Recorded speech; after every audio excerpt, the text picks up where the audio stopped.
What does it mean to you personally that you are able to bring representation to a group of people who don't usually see themselves as a superhero? Well, I mean, it means the world. What I really want everyone to understand, you know, I hear the response from the streamer, and I hear how validated people feel and how affirming this is. And I'm like, I want you guys to know, I'm like, I feel the exact same way you guys do. I'm like, this is my first trans superhero too. So to get to turn on my television every Sunday and to see a superhero protecting the trans community and being openly trans and being proud of that, that means just as much to me as it does to everybody else watching the show. So being able to then be that superhero and get to put on that suit is I was more excited than anybody to be reading the scripts. I was like, what's streamer doing this week? I'm so excited. So when Robert and Jessica told me they wanted to do this story with Nia and Yvette, I was just immediately on board. I was so excited. Just because I think that's an exciting arc for Dreamer as a hero to kind of dip her toe into those vigilante waters. But I thought it was exciting to have a major television network talking about the dangers that the trans community face every week.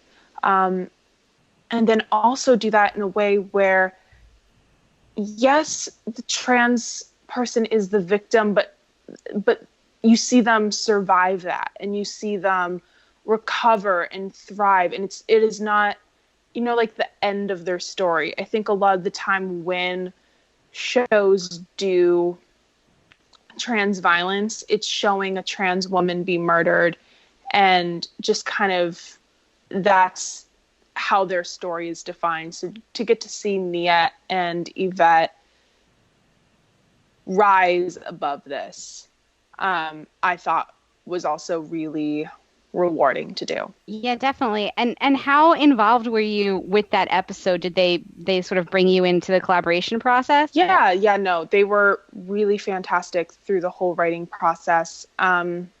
Before we even got the first writer's draft done, I was on the phone with the writers and Robert and Jessica, and we had, just this hour-long phone call where we talked about what we want to do, the points we want to make, who do we want Gregory Bowers to be? What do we want his sort of thinking process? Do we want to give him a backstory, or does he really need a backstory at all? Does it matter? And then, of course, so much ends up on the cutting room floor. We wanted to decide what sort of things did we want to nail to the floor and say, nothing can, this has to stay in the episode no matter what else gets cut. And so there were a couple points we wanted to make. For me, it was addressing sort of how violence has taken a back seat with police in sort of historically, talking about the increased risk that trans women of color face. I also thought it was really important to give Yvette that line, so she's not just the victim, and she doesn't just have like Nia telling her what her situation is. Like, she's also a grown woman. Like, she knows. I mean, she said it. She knows what she's up against. She is aware of her situation. So I thought it was very important to give her that line. And I thought it was very, very important to use as many real statistics and facts in the episode that we could. So when William was showing his article to Kara, the mortality rate in the episode, which had been 24 women being the victims of hate-related violence, that was the actual number at the date of filming in the United States. And then also that the real number was actually likely much, much higher due to underreporting or misreporting or misgendering in police reports. So the writers were really fantastic in just kind of snowballing with me and running ideas back and forth and making sure that I was involved in the whole process. Because I think they know that I am a resource for them and that they can talk to me about these issues. And I'm not the only one they're talking to, which is really important because, a lot of that isn't my personal trans experience. And so then they were also talking to other folks, other resources, GLAAD and and their groups and kind of just running all of these ideas by. And so they did this with such integrity. Doing this episode right was just as important to them as it was to me.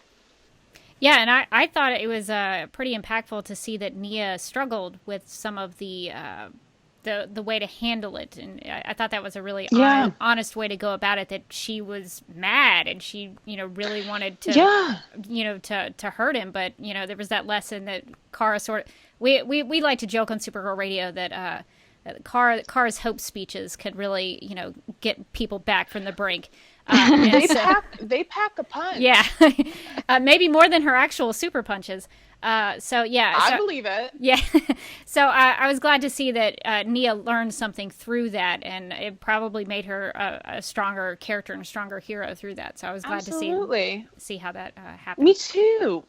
Well, I think a lot of the time especially in kind of like the Arrowverse kind of superhero shows, we have our heroes dealing with such loss and such high stakes episode after episode after episode. And so I was really excited to kind of have Dreamer and have Nia have a moment. And that's why I love that scene with Kara on the balcony so much, where she has a moment and she says, I am not okay. At this point in the series, Nia has lost her mother, her sister, her boyfriend, her universe. She died. She came back to life. True. Oh, yeah. So she's kind of been dealing with a lot, and then tack on the added guilt that she didn't see her mother's death coming. She wasn't able to save Yvette. She didn't see Crisis coming. So in her kind of mind at that point, she was like, I let my mother die. I let Yvette get attacked. And I let literally everybody in the entire universes except for 7 people die. No pressure. No. So she's like, I'm not doing like super hot right now.